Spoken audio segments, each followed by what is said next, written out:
Well, good evening and welcome to another edition of Homegrown here in the studios of LTV. It's an honor to be here, and tonight I am interviewing my first vibraphonist, I think. Welcome, Sasha Berliner. How are you? I'm doing well. I'm happy to be here. How are you doing? Nice to meet you. This is kind of cool. This is something a little bit different. I've never done this before. This is amazing, and we're going to have you do a few songs as we spend some time together tonight. But I want to kind of get to know you a bit as we are here on Homegrown, and we kind of go back and learn about a musician's past and kind of where they came from and their story. And Sasha is actually part of the Hamptons Jazz Festival going on this summer, which is very cool. And we've got a gig coming up and a few this week. I guess the first question is, have you been out to the Hamptons before? So I actually went out to the Hamptons for the first time just a couple of weeks ago. I was doing this part of a jazz series. There is someone who used to host a jazz series in Manhattan at this venue called The Cell, and he basically started a series out here in the Hamptons, so I went to play something out here, and that was really my first time here. But it turns out, you know, that I had to come back here for quite a couple of things this summer, so well, welcome. It's been really great. I know you're based in the city right now, in Brooklyn, and now where are you originally from? I'm from San Francisco, California. Oh wow, so you grew up there. When did you move to New York? In 2016, I moved for college. Oh, okay. Now, yeah. I have to ask because you are my first vibraphonist that I've interviewed, and this is kind of something a little new for me that I'm learning. When did you start playing? Like, when did it first become a part of your life? So I would say that music's always been a part of my life. I started as a drummer, and my dad was sort of a bass player. He didn't pursue it fully professionally, but he was involved with some rock and punk bands. And I think I always tell people that there's a story of him playing at the Fillmore where he opened up for Primus, the rock group, which is pretty amazing. And he always claims that to be kind of one of the highlights of his career. I guess, you know, he never planned on pursuing music professionally. He went to school for computer science. That's sort of related to what he does now. But it's all to say, you know, I grew up in a musical household. My brother plays guitar.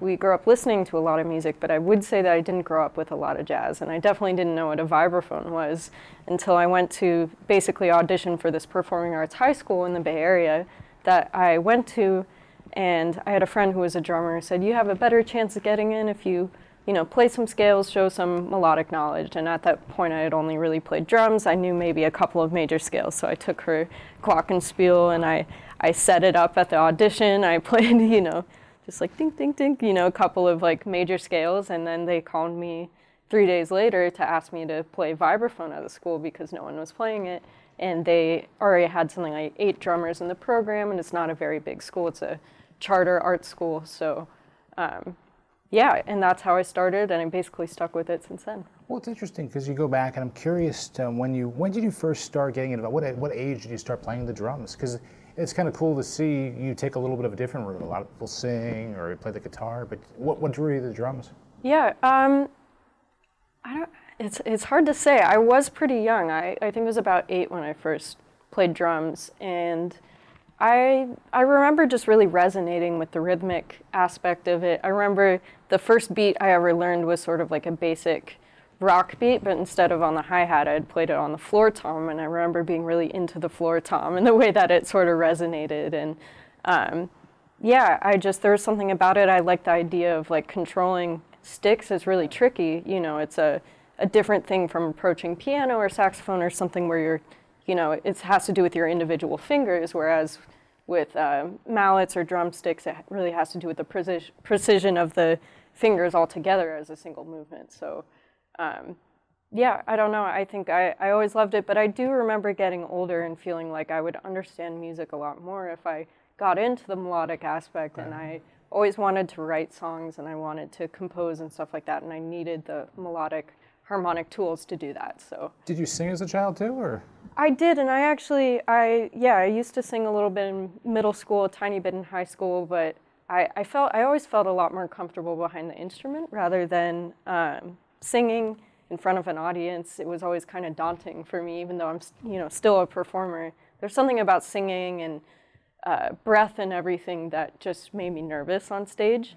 And obviously breath is a really important part of playing any instrument, you know, even vibraphone where it's not a wind instrument per se, but not what you need to be in a yeah, certain... it helps you to regulate, you know, your personal state and everything. But yeah, I think singing just, for some reason, being right at the front of the stage and everything was not for me. I preferred to kind of just play my instrument, and I'm happy to speak to audiences, but I don't like to do it extensively. I think I'd prefer to just kind of play and that be my thing. What was it like growing up in San Francisco and that music scene? What kind of influences were there around you growing up? Yeah, so I mean, I think the music scene in San Francisco has historically always been amazing. I mean, to speak about vibraphonist, Bobby Hutcherson has a song called San Francisco, and it's just it was a really wonderful place. It's very culturally diverse. I mean, now maybe less so with the advent of technology and Silicon Valley and all of that has sort of shifted the dynamic of the Bay Area in general. But when I grew up, my parents always take me to venues. I did like an extracurricular rock music program, so I'd play, little venues around the city and stuff like that. And then I went to high school in Oakland, and Oakland also has, a huge music scene. We know a lot of great musicians like Ambrose Akinmusiri and Justin Brown, Charles Altura, all came from Berkeley High School, which is close to Oakland. And I tried to go there. I couldn't because it's a district-related thing. You have to live in Berkeley to go there. But that's a historically acclaimed school in terms of jazz musicians. So they have a lot of jazz programs in Berkeley, and so I got to get involved in those. I had, mentors take me to venues and studios, stuff like that, and get sort of integrated in the scene in that way. What drew you to the jazz scene? Because what kind of music were you listening to growing up? You said you started around 8 or 9 with the drums and other things. What kind of drew you to jazz? It kind of came with me learning the instrument. But I was always intrigued by the aspect of improvisation. At that point in my life, I mean, I never knew how to read music. I learned everything by ear. And as much as, one says, oh, you're always bringing charts in jazz and stuff like that, you really do need to have a good ear in order to, be able to work with a band and play with them successfully. So I would say, that prepared me to get into jazz. And I was also intrigued by the fact that I was, sort of being exposed to new harmonies and rhythms that I hadn't heard in rock music before. And I was really interested in exploring that because I did feel like I had sort of reached the extent at that point of, my rock knowledge, and feeling like, it wasn't giving me enough interest, at least from a learning perspective. And also from, what I sort of envisioned me creating musically in the future. I just felt like it needed to happen in something else, with something else in a different genre. Were you composing at that age before you went to school and kind of discovered the vibraphone? Yeah, I mean, it's hard to call it composing, really. I mean, it's more like I was, writing songs on. I knew a little bit of guitar that my brother taught me, and so I was, writing little songs here and there, but I wouldn't, call it true composition. I really started doing that in high school. So. What age did you realize that music was the direction you wanted to go in? What made you apply for school that way? Yeah, so music had always been a huge part of my life, but I honestly think when I started the vibraphone, it became very clear to me, because as much as I loved the drums when I got older, I felt like I was not resonating with it as much. And I was just unsure if it was the instrument for me or the direction for me. And I think really being exposed directly to the melodic and harmonic aspect of the music world was kind of what sealed the deal for me. What was it like when you kind of, in a way, you started fresh with a new instrument? Was that daunting to go to school and kind of start new, or was that a good thing? Yeah, it definitely was daunting, but I also do think it was a good thing. I'm always someone who really wants to put all of their self into something. If I want to do something, if I want to present something, I want to be, the best I can be at it. So as soon as I heard the news, I started on vibraphone lessons that summer. And I just remember practicing after school all the time and transcribing, stuff like that, and just feeling like, I wanted to work really hard at it. And eventually my teacher, started to realize that, that I was taking it seriously more in terms of the realm of a career. And I remember like being in a science class with one of my friends, and we were doing some sort of get to know you exercise. something. And we were talking about what if we were to meet each other like, 10 years in the future or something, talk about what we're doing with our lives. And I remember writing, and I think at that time I was, 13 or 14, and I had said, I'm going to I'm leading my quartet in New York City, and, sure enough, here we are. That's amazing. Why don't we do a song? See great. What we can do back here. I have a question too before you do it. I read that you could either use 2 or 4 mallets. Why do you use 4? And like, how does that work? How do you decide? Did you learn with 4? Or how do you go? Yeah. So this is interesting. A lot of people with vibraphone actually start with 2, and I started with 4. My teacher prided himself on sort of the Gary Burton approach, not only the grip, but the way he plays, the style in which he plays. For me, I soon realized that I struggled with projection with 4 mallets, especially over a large band. Wow. So I started getting blisters because I was playing too hard trying to get myself heard over a larger band, and that was why in some instances I started playing 2 mallets, because I'm able to get more strength. Whereas with 4 mallets, you have a bit more of a nuanced movement in the hands, and so it's harder to get individual strength out of those mallets. And also, I'm not that tall, I'm not that, big of a person, and historically vibraphonists have always been pretty tall. So for me, it was just easier to sometimes switch to 2 for certain things, but if I play solo, if I play duo, and in any situations where I don't have another comping instrument like piano or guitar, then I play 4.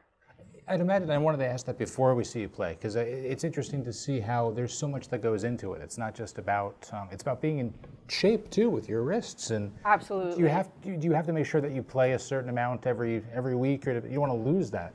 Yeah, I mean, every musician, I think you should practice every day, and I certainly do. And I just started going to the gym this year to really help build my wrist and arm strength. It's interesting. You don't realize how that really can affect you. Let's do a song. Yeah. Okay. I was thinking that I would play basically an arrangement of the jazz standard My Funny Valentine that's going to be on my sophomore album that's hopefully coming out February 2022 on JMI Recordings, featuring wonderful musicians such as Marcus Gilmore, Bernice Travis II, James Francis, Jaleel Shah, and Tana Alexa. And it's sort of a 2-parter. There's a solo section, and then there's a section with the band. And I figured that I would do the solo section here. So, yeah.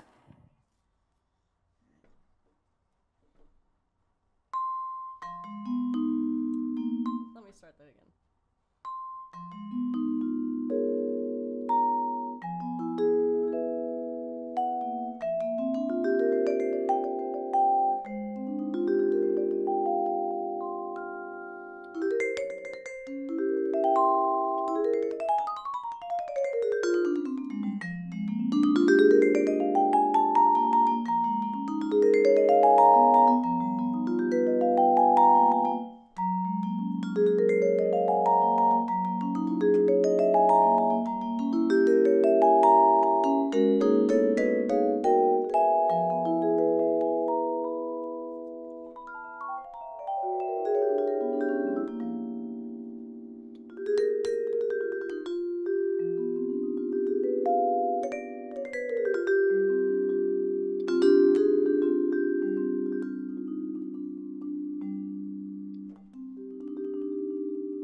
this.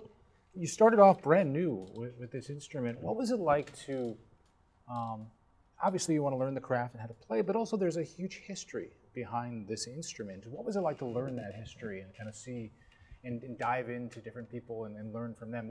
Who inspired you for that? I think initially, given that my teacher was so inspired by Gary Burton, I ended up listening to a lot of his music before any other vibraphonist. And then once I was in high school, I had a teacher who really strongly put me on to Bobby Hutcherson. Obviously, I fell in love with his playing. And from then, of course, I learned Milt Jackson or Lionel Hampton, but I definitely resonated a lot with Bobby Hutcherson because I felt like I really heard an evolution throughout his playing. He really touched on a ton of different genres. He was a true risk taker, on the vibraphone. He wasn't afraid to play a wrong note. He wasn't afraid to, I don't know, really bang it out or play something very quiet and very fragile and be very patient.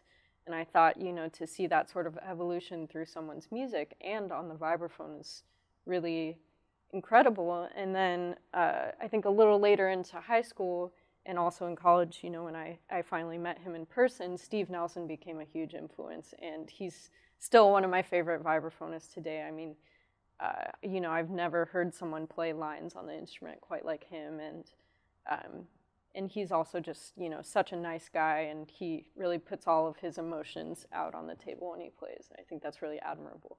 When did you become, because I'd imagine in the beginning you were learning from the greats of the instrument. When did it kind of become your own thing in a way where you kind of stepped away and said, this is who I am as a player, and kind of developed your own style? How many years into it did it take to kind of develop that? I think that's something that has only happened in the last couple of years, and I think it will still continue to happen. I think, when people are in sort of their 20s, that it's all about, establishing your own sound and, really making that present, making that known, how do you make your own mark? Whereas I think, in high school, teachers are very, adamant about having you sound like someone else who's already existed, or and learn from the masters, etc., as you should. And I transcribed all those people in high school and college and everything, but I think I always kind of kept in mind that I wanted to really sound like myself, and that I did feel like amongst even all of the amazing players I knew, that I wanted to really sound like my own person. And I think that I finally really stepped into that in the last couple of years, and yeah. When did you start? You had a record a few years back, and there's another one coming. For that first record, take us into that process of how do you start creating your own album, where you're not playing other people's work, but how do you start designing and composing those songs? Yeah, I think it sort of depends. Some people, they write their songs, it just comes to them. A lot of people say, the best songs, write themselves. I wouldn't say that was true for all of my songs. I also like to, take things that I'm working on, take things I'm trying to challenge myself with, and put that into my music to sort of give me an excuse to work on it, to work it out, and to also, force myself to grow as a musician. So I do remember also doing that. And at the time that I wrote a lot of the music for my first album, I was studying with Stefan Harris, and he really expanded my harmonic knowledge, and he teaches a very intrinsic sort of relationship between emotion and chords, not just minor being sad or major being happy, but what kind of emotion does a dominant 7 sharp 9 sharp 5 elicit. Of course, to non-musical listeners, you're probably like, what is that? But it's basically a type of chord, and you would think all the numbers and stuff like that can sort of bog one's head a little bit, be a little confusing, and Stefan's point was to basically eliminate that, so that you can, even though a chord may have a bunch of extensions or numbers attached to it, that there's still a specific emotion that comes out of it, and that's how you actually identify the spectrum of harmony. That's a lot more complex than major or minor. So It was interesting because with the first record, Azaleas, if I'm not mistaken, Yes. you have a lot of different, you have some spoken word involved with some of the songs That's right, as well. yeah. And tell me a little bit about that, because at the time, this album kind of was birthed out of everything that was going on in the country. That's right, yeah. So that song called Heroine's Manifesto was based around the 2016 election, and at that time there was a huge rise in hate crimes and, white supremacy. I mean, not that white supremacy has always existed, of course, but Trump certainly, empowered a lot of those voices, and not in a good way. And that was also actually the first election I could vote in. And so it was very significant to me, and I was also very bummed that, the first election I voted in was the election in which Donald Trump wins.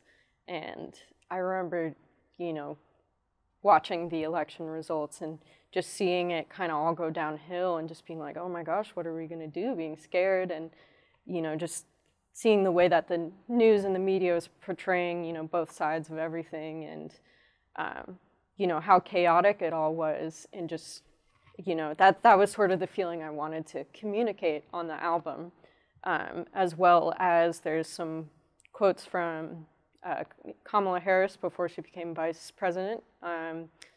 And, these people who often have these sort of contradictory political backgrounds. I mean, I won't get into that too much here, but, I wanted to convey sort of the chaos of everything. And so that song is, largely based on just this sort of dialogue that I kind of strung together from a variety of different sources. And then at the end, it concludes with a Black Mirror quote, actually, that's sort of like, what are you for, what are you for? And that's when the musicians start to solo. So it's sort of like, what are we for? We're here to create music and not tolerate that kind of stuff in our music. And, this is a place of community and building and love. And, I'd never want to, I want to make that clear in my music for sure. So there really, when you sit down and kind of map out the record, there really is a plan in mind and different emotions for each song. I mean, I think to an extent, yes, and I think all musicians think about, offering a variety of different song types in their albums. Like you'll see in any sort of traditional jazz record, there's like up-tempo swing song, there's a ballad, there's like a, I hate to use this term, but like a Latin or a Brazilian song or something like that. So that diversity in sort of tempo, in feel, in density, even, harmony, I think those are all things that I did think about, but not to the extent that it was binding. If I just felt like a song belonged in there, then, I'm going to put it in. Where do you come up with the titles for the songs? I'm curious, because does that help with what you do? You start with the title and kind of what you're being inspired to write by?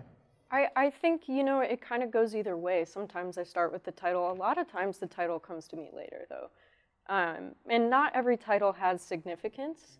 Some of it is just, the word that comes to mind when I hear the song. Some of it, has a bit of a deeper meaning. So, like, I have a ballad on the album called Between the World and Me, which is sort of also touching on, it's semi-related to a Heroine's Manifesto, but a totally different feel. It's a ballad. It's slow, it's kind of mournful, and it's named after the Ta-Nehisi Coates book, which I had read that year.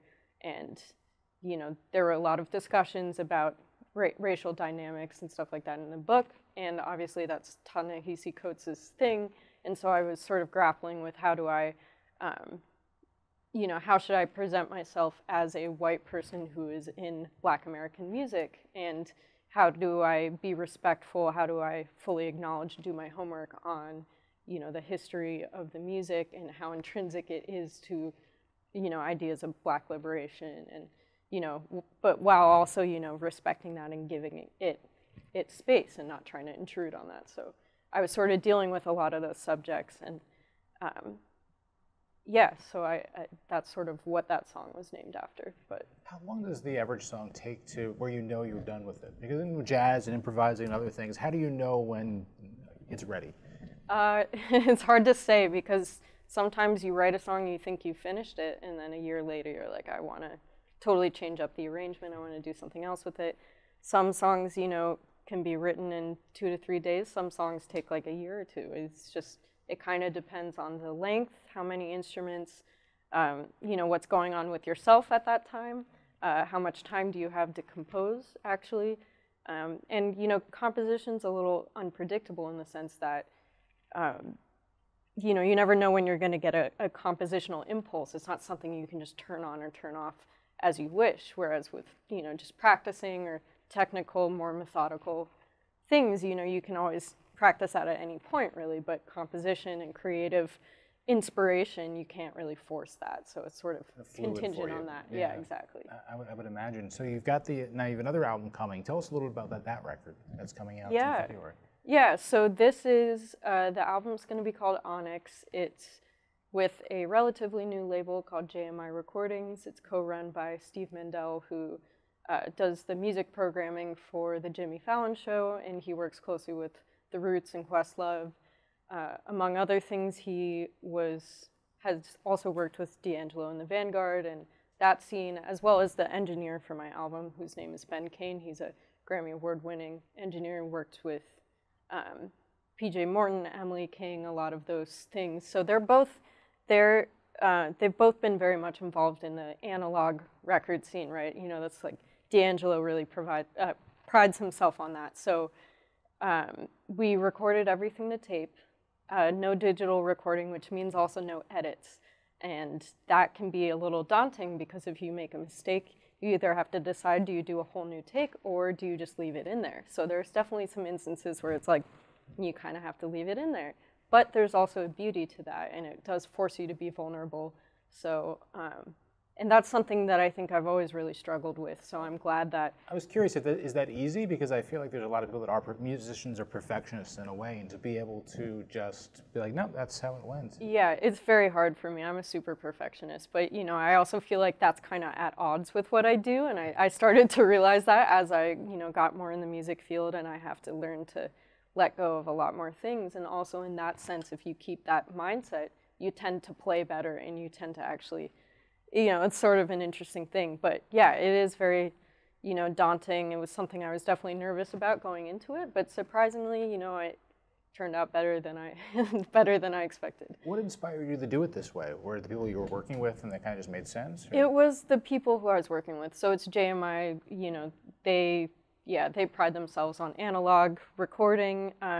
They don't do CDs, they do vinyl, and then they do streaming and perhaps some digital purchases, but it's really just vinyl. And again, still, even for the digital releases, it's still the recording that was done to tape.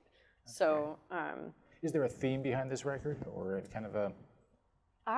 Not really. I think, you know, it's just presenting the next sort of phase of my life and my playing, and I felt like I've grown up a lot, and I always sort of painted Azalea as a bit of a coming of age album, and sort of like my first step out into the, I don't know, jazz and jazz adjacent world, if you might want to call it that. In Onyx, I think I present with a lot more confidence and assurance of who I am and sort of really owning that. So I think that comes across on the album.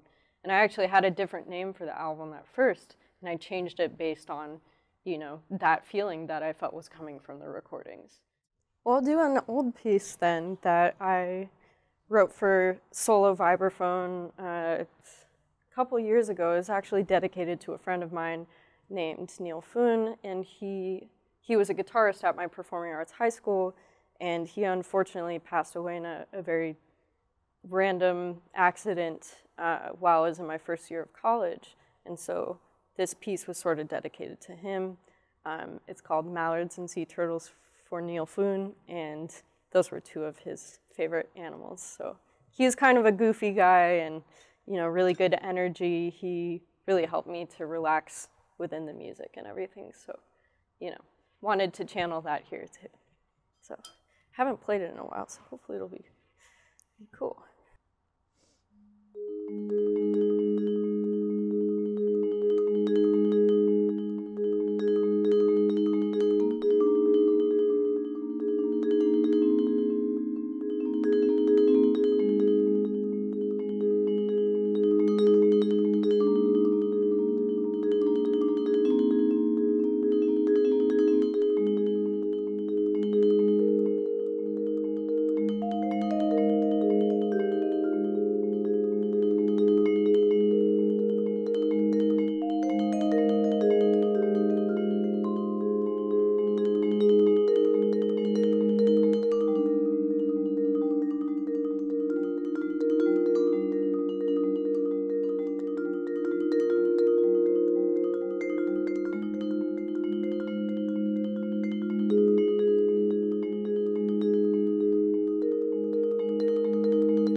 interesting to watch you play because you're in such a zone when I've you're been told playing. that. And you mentioned earlier that you don't necessarily love being behind the mic, so to speak, or being at the front of it.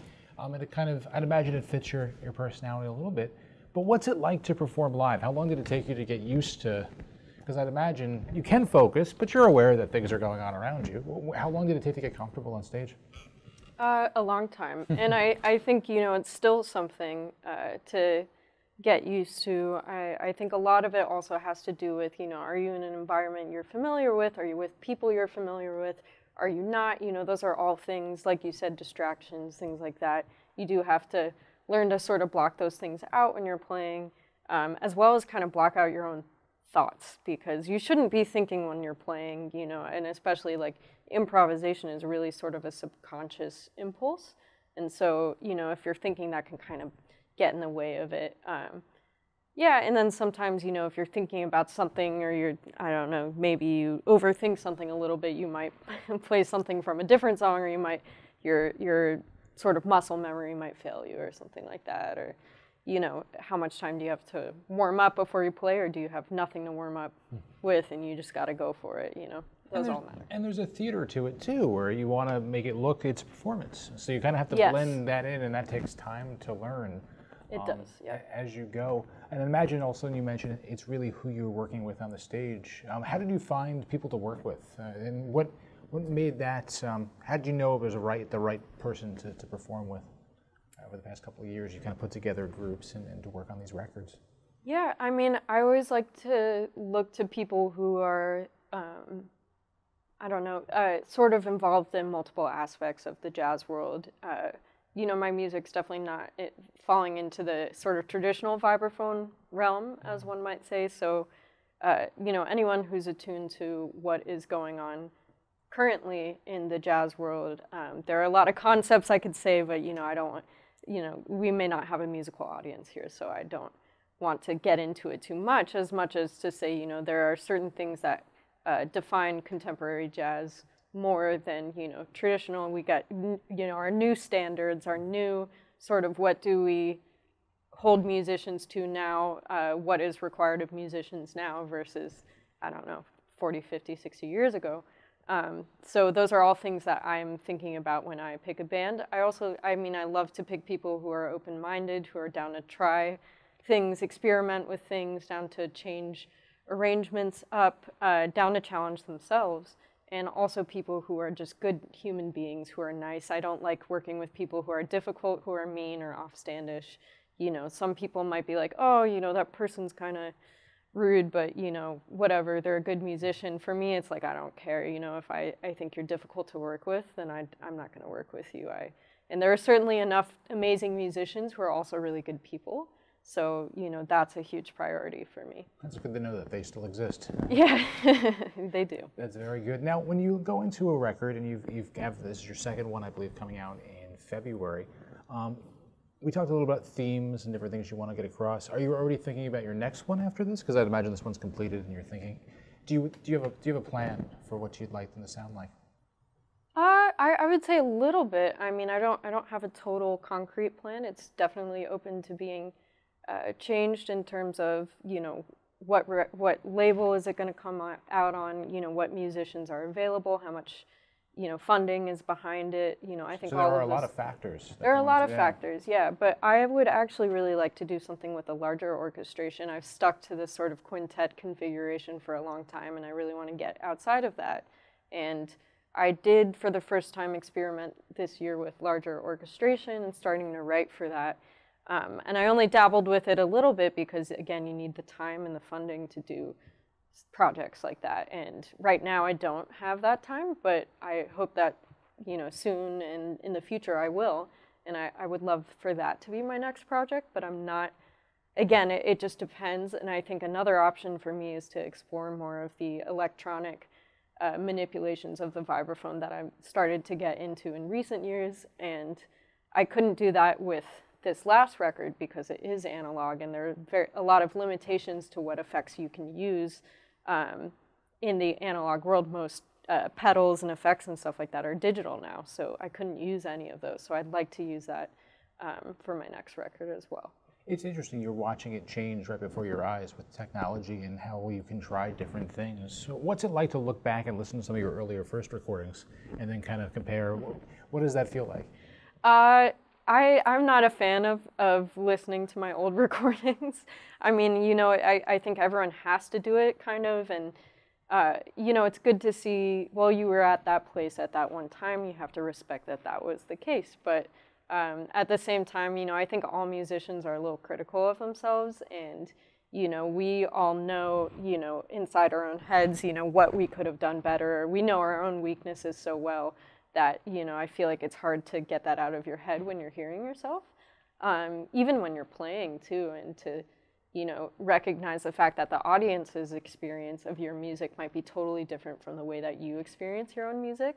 So it's definitely something to get used to, and you kind of have to take your own perspective of your own music with a grain of salt, because you know, the way you see it inside your head is so specific to like you just knowing yourself as a player and knowing what you're capable of, what your strengths or weaknesses are, and, you know, an audience member may not know that well, so.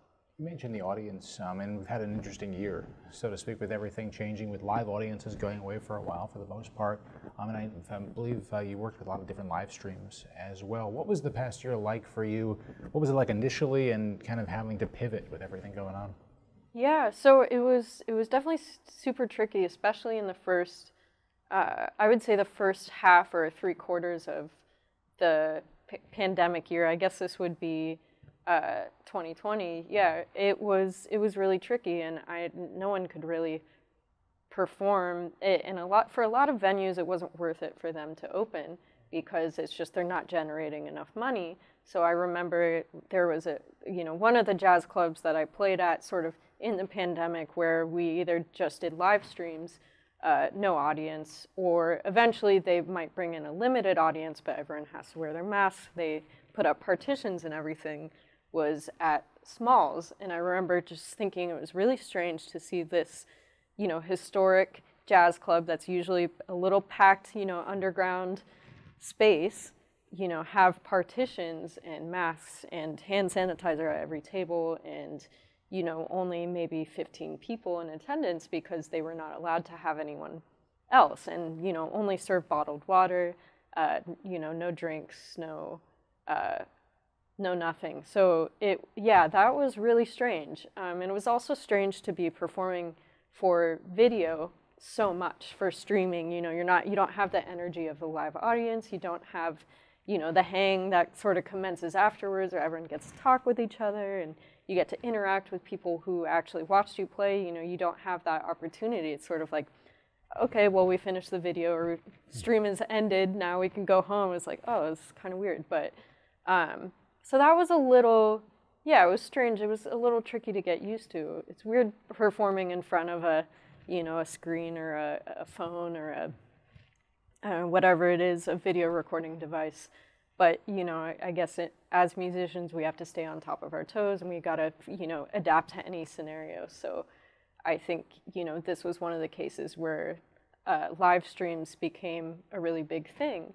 And I have a friend, great pianist, Mac Avenue artist, Emmett Cohen, who started a weekly stream at his place, at his apartment. Yeah. And that became huge. And I was just with him at Newport Jazz Fest, where people were coming up to him and saying, your stream got me through the pandemic. You know, that was one of the most exciting things I had to look forward to when we weren't able to, you know, go to venues in person and stuff like that. So, you know, we made it work. And I'm super excited to finally be playing for live audiences again, and, you know, not just limited audiences, but, you know, full audiences. I think the time, too, it sounds like it might have given you a chance to not rethink, but kind of say, hey, what would I like to work on? You mentioned doing things with bigger orchestrations and other future plans. Is that where it kind of built and from Totally. That time off? Yeah, definitely it did, because I had a little more time with that. But I was also writing all the music for this album that I just recorded. I wrote almost all that music during the pandemic, so I had the time to do it, I guess. How do you think that the pandemic affected the sound and the emotions, I'd imagine, because it was such a different time? Yeah, I'm not sure that it affected my music very much, but I know that it did affect other people's music. especially if they had lost someone during COVID or they had become separated. I knew a lot of people who were stuck in a bad long distance situation with their significant other. I know people who went through divorces during the pandemic, things like that, where, I can't even imagine, dealing with the sort of double whammy of that, sort of personal issue plus, this pandemic that, none of us were really prepared for. We don't know a lot about the virus. We don't know how to navigate it, negotiate it, or whatever. So I think, yeah, for me, I think it gave me time to keep working on my music and myself. I wouldn't say that, the compositions were necessarily different during this time, but maybe they are, and I just didn't notice it. It'll be interesting to see. The album comes out, Onyx, in February. And I'm curious, too, as far as you grow, you've only been doing this, it hasn't been that long. How many years have you been playing? About 10 years on vibes. So you're starting to kind of figure out and grow with the sound. We mentioned, you talked about in 10 years, one of my own quartet. In 10 years from now, do you have an idea of where you want to be? I would love to continue with the larger orchestration stuff. I've always been interested in getting into film scoring, so I hope that's something that I can do in my future. I would, of course, love to continue traveling. I would love to do like a residency or something more long-term in a different country. I've always loved traveling. I've gotten so much out of it, even, whether I'm going to play music or not. And I just think there's something that I could really do with that, especially if I had a longer time to stay than just, you're there for a day or two to play some shows, or a week, what does a month or a whole year do? I have a friend named Jose James, who's a great singer, who is currently doing a residency in Amsterdam for a year. And I just can't wait to see like the kind of music that comes out of, staying there for that long and, working there. And I think I would love to do something like that. So I definitely see that. You've been doing this for a decade now, and probably a little bit of a surprise at the time when you switched over to it. What would you say to that person that's kind of in your shoes right then, applying to music school, and what would you say to that as far as, how they should approach applying and kind of their future plans? I think the most important thing you can do is just try to be yourself and be clear about your own goals. I think if you come off trying to be someone that you aren't, trying to be someone else, trying to model your application or your sound after someone else, that's less appealing to a school than it is for you to, really be about your own integrity, your own sound, and your own purpose. And I think that was something that had resonated big time with the college that I went to, and I think that was a huge reason why I ended up going there as well. That they were, really interested in me and my unique sound and helping to foster that. So I think that is really one of the most important things. Where did you go to school? I went to the New School in New York. Yeah. What's it like to? Did I read that you're teaching as well, or at least thinking? What's that like to work with the younger generation? Yeah, it's great. So I work with a huge range of students. Some are as young as, I guess, 13 is maybe the youngest I teach, and then the oldest I teach, I think it's like 55. So it really just depends. Some are music students, some have the goal of becoming a professional musician, others are sort of doing it outside of their day job. They're just interested in music. They have time during the pandemic, or they want to get more deeply into jazz studies. It's never too late to start an instrument. I would never say, I don't believe in the whole perspective of, I want to start this instrument, but I feel like it's too late. I feel like my time has run out. I don't really believe in that. I think there's never, too late of a time to learn how to play an instrument. So I definitely convey that to all my students. But I would say, it all sort of depends on what the students' goals are. But a lot of the younger students seem to be really proactive. They are curious about different things. They do their own homework, their own research. They like to bring questions to me, every week or whatever. And I think that's really great. It reminds me a lot of how I was when I was a kid. So I make sure to, convey that to them. And I oftentimes, teach them a lot of the same things I learned when I was their age. So I can use that as sort of a, use my own sort of younger musical education as a reference and a template to perhaps help them. That's great. We're going to do one more song in just a second. Final question. I'm curious what you're listening to now and what you're inspired by, especially when you're starting to put together this. Of course, the record's done now for the second one, but when you're just moving forward, what's really kind of caught your attention? Wow, that's a good question. I mean, I think lately I've been just inspired by a lot of the artists I've had the pleasure of working with. So I think someone who's really influenced my compositional style, and it kind of took a couple years to really settle in, is Taishan Sori, who I play in his sextet, and he is a really incredible composer, orchestrator, amazing drummer, multi-instrumentalist, overall just phenomenal, total genius. And he also has, what's the term? Photographic memory. So oftentimes when we're going over his charts, which are already pretty tricky, he doesn't need charts at all. He memorizes all his own music, even if it's 15 pages long. And not only that, but he likes to sort of rearrange things. He might swap sections. He might have you read a certain section backwards, play, this bar, that bar, skip to this section, read these bars backwards, repeat this section, a bunch of sort of stitching together and cutting and pasting, stuff like that. But it's not just, arbitrary or random. He does it for a purpose, and then when you hear how it's reinvented, how it's rearranged, and it's like a whole new song, and it's beautiful. It has its own different arc, and it's already based on material that already exists in the song. And he can sort of create that new navigational map in his mind, and he doesn't need to look at the sheet music for it. Obviously, I don't have photographic memory, but yeah, some of the techniques that he used and that he studied, he really did study, composition up until the PhD level. So I think, it's a huge part of who he is, and I'm super lucky to have learned from him in that sense, and he's definitely had a huge effect on my work, and I think, he's not really bound by genre. He's someone who's influenced by a number of different folks, and that really comes across in his music, and I think I relate to that sort of background very much. So I think that's a huge thing for me. I'm also preparing to do a show that's basically you reinterpret a pre-existing album, and so I am going to be doing this Avishai Cohen album called Cross My Palm with Silver. And I've been listening to that a lot, and it's just beautiful, and it's a really good lesson in patience, which I think is something that I'm really trying to work on right now. I think when you're young, you want to get all your ideas out, and, I hear every musician talk about this when they're younger.